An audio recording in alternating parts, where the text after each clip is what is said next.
So Joni, gosh, we've become really great friends with her over the last couple years, and we just love her so much. She is WFAE's manager for on-demand content and audience engagement, where she has helped produce such podcasts as FAQ City, shout out to Nick in the back, Southbound, and as well as Apple Podcasts' top 200 investigative podcast, She Says.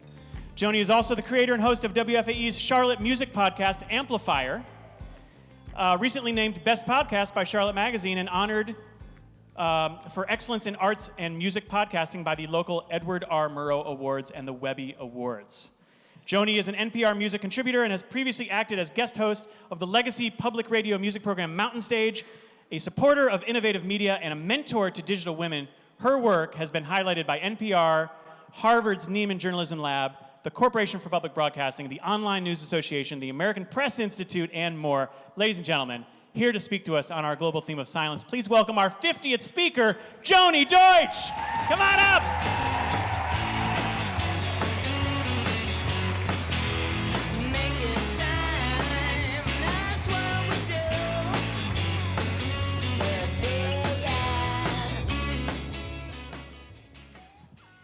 Is this thing on? I work in audio, I just need to double check. For those who don't know, that walk-up music is by a local band. It's Snakes, Hope Nichols, yeah, Boris Natasha. Yeah, I'd highly recommend checking them out. They're an amazing band. But just so you know, I do work in radio. I don't really like improvising that much. I like knowing, like Ron Burgundy, what I'm saying. So I am gonna read a little bit from a script. It's not because I don't wanna look at your beautiful faces out there. But a big thank you to Matt and Tim. They guys, let's just give it up for them. The fact that they've been doing this now for so long. It's really an honor to be here on the 4th anniversary of Creative Mornings Charlotte. Leading up to today, when I was thinking about what I was going to speak to and rehearsing the script and all the fun things involved of public speaking, all the nerves, I kept thinking about this old quote, the saying that creativity doesn't wait for the perfect moment. It fashions its own. And I think that's really, I heard some hmms in the audience. I think that kind of embodies what Creative Mornings has done here in Charlotte. It's really bringing people together to say, yes, you are creative, but this is your moment to come together and do something with that passion.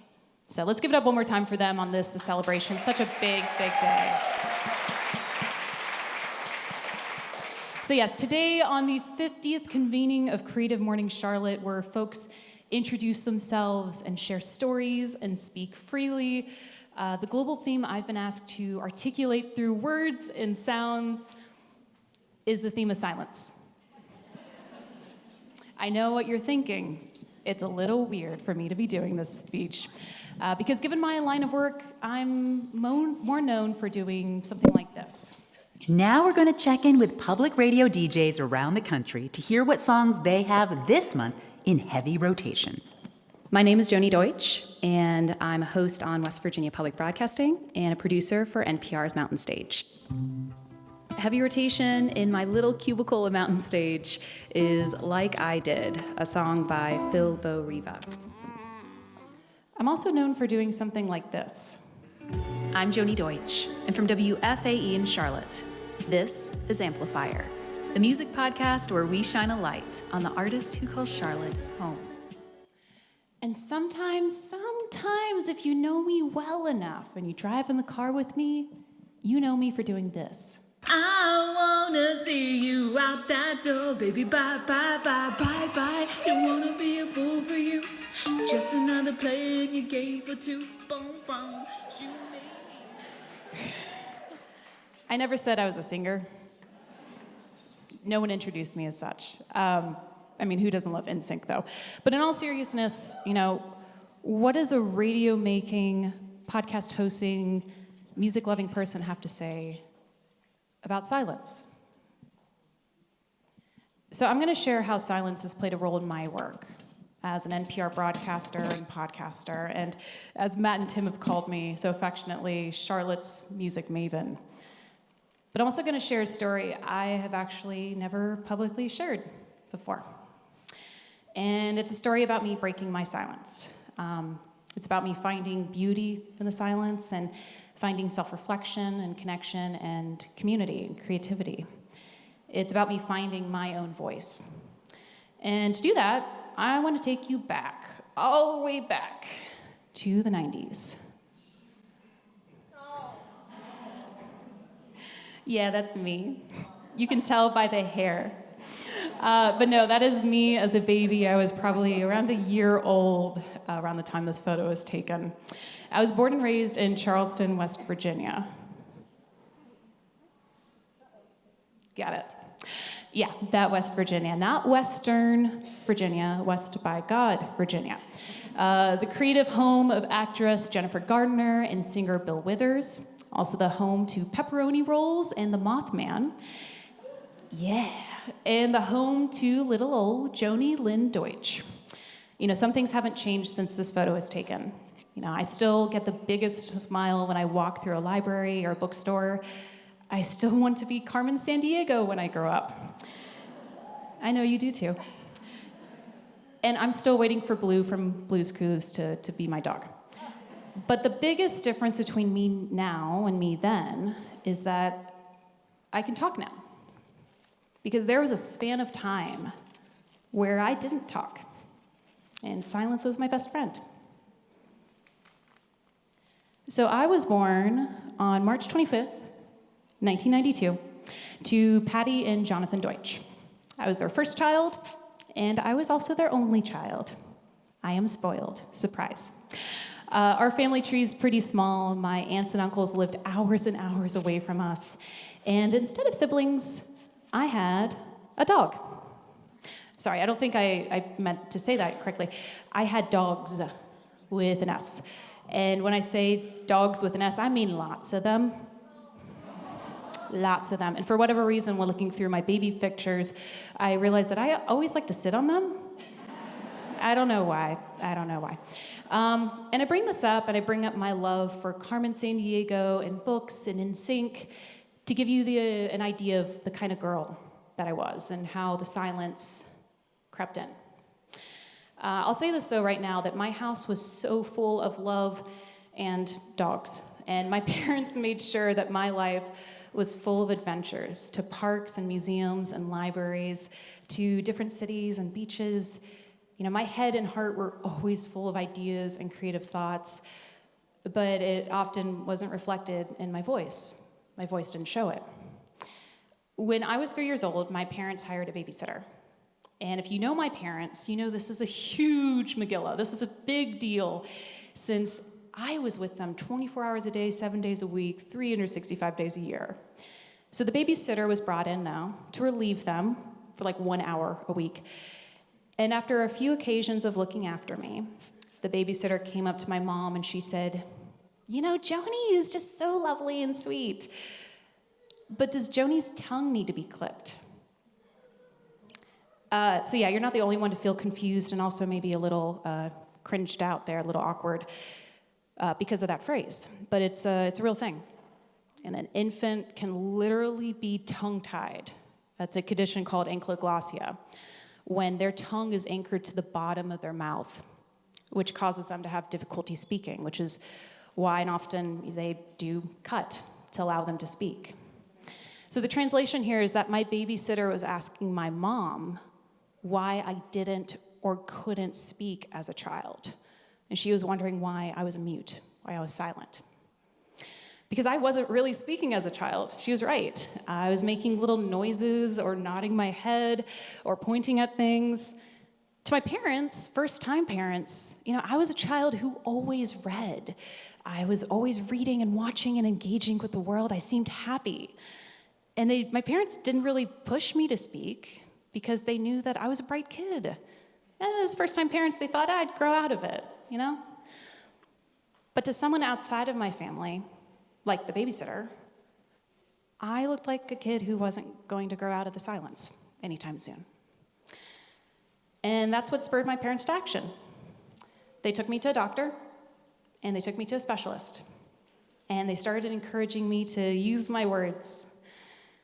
And I'm not sure if you've heard much about the public school system in West Virginia. Maybe you have in recent years because of the statewide strikes, but by the time I was getting close to grade school enrollment in West Virginia, my parents were fearful of placing me in the public school system because my delayed speech, my silence, would very likely be mislabeled as LD, or learning disabled.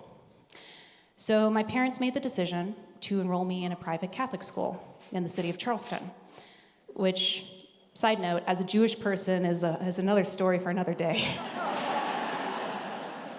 Oh, is it just a series for another day? Yeah, so from the time I was 3 to the time I was 8, around second grade, I went through speech therapy. And let me tell you, my speech therapist had the best stickers. The best stickers. Every time I successfully completed a session with her, I would receive another Lisa Frank sticker in my little workbook. What if I told you those are actually my stickers today? Because they are. I still have them all these years later. No, in retrospect, though, I probably overcame my speech issues because I wanted those Lisa Frank stickers so badly in my workbook that I completed every assignment and I tried to pass as many tests as possible, all those speech tests. My speech therapy took place every week or so for a few years. And my lessons and my tests, they involved repeating sounds and words and knowing the difference between the pronunciation of TH versus F or SH versus CH, and so on. And by the time I turned 9, I completed speech therapy. And my parents finally felt that sense of relief, that sigh of breath, like, I was gonna be okay. I was able to break through the silence because I had the lessons to physically do so, to break that silence. And yes, while my speech therapy lessons really did teach me how to make noise, it had yet to empower me to speak. I know, I was cute. Not so much anymore, but back then I was really cute. But no, just because I could speak, it didn't mean I wanted to. Because what my parents couldn't see and what my babysitter or doctor or speech therapist couldn't see is the beautiful world I built from the silence.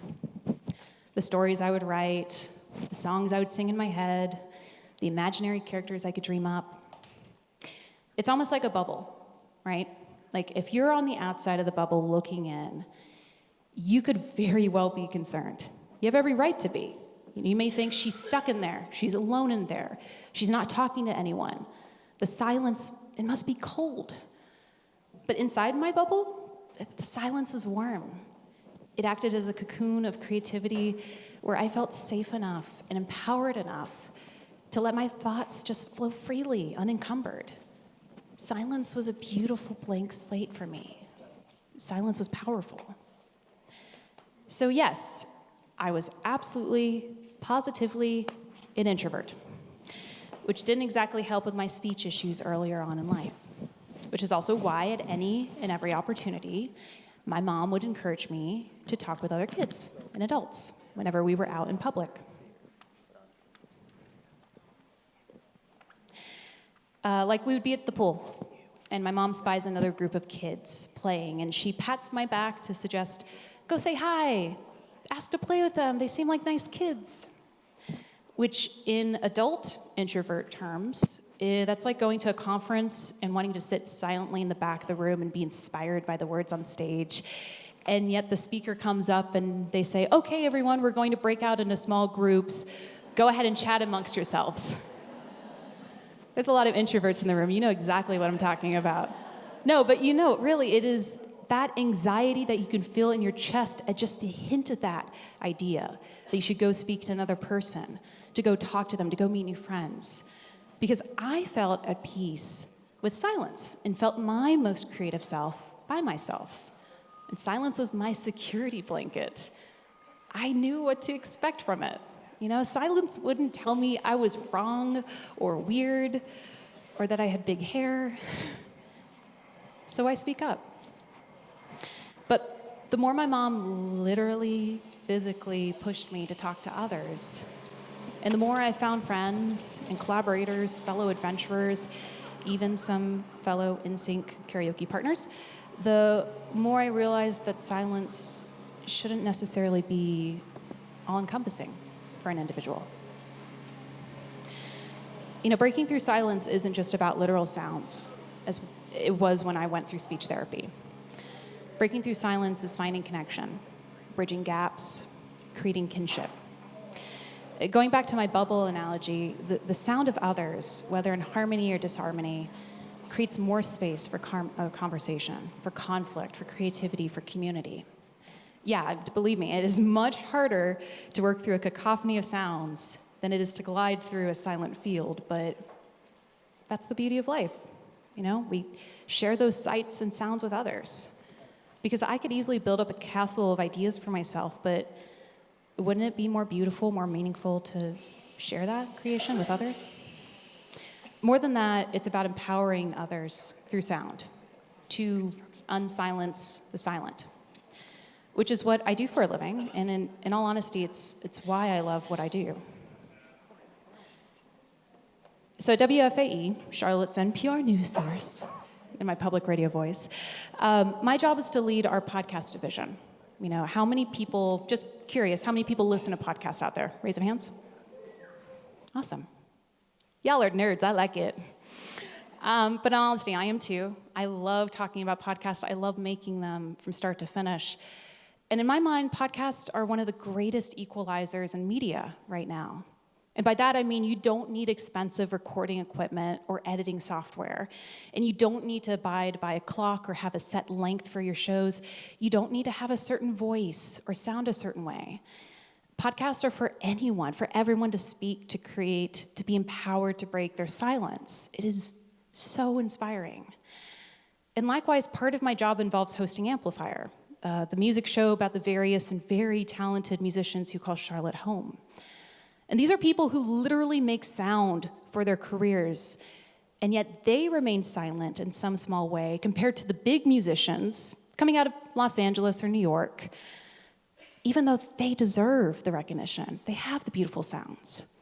Local musicians may not have a major record deal or 1 million Spotify streams, but they're most definitely putting in the time and effort to create amazing art. And the goal of Amplifier is to give them the platform, to be able to share their songs and stories, to break through the silence. People ask what makes for a career in media or podcasting or music, and a lot of folks think that it's about speaking or having a loud personality.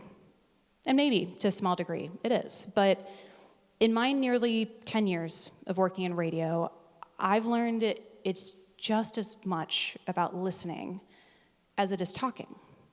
It's silence and sound. It's give and take. And I don't think I would have appreciated that were it not for my silent years as an introverted listener. I mean, needless to say, I've grown into a much more extroverted person. But I am able to guide the radio interview or podcast conversation with my voice, but it's the silence and patience and time given to my guest, giving them the space that they need to say what they need, and the care to let them choose their words and express their emotions on their own accord. That's the important thing. Silence is just as important as sound. You know, I was listening to Claire de Lune, which is a beautiful song by the composer Claude Debussy, and I was reading up on the composer, and he once said that music is the silence between notes. You determine the notes, you determine the pauses, you create the music, the masterpiece. Those proportions will change each day with each individual, depending on what you want to do in life. Which is why I encourage you to find whatever amount of silence brings you peace and positivity and creativity. You can be as loud or as quiet as you want to be, but just remember your silence speaks volumes. Thank you.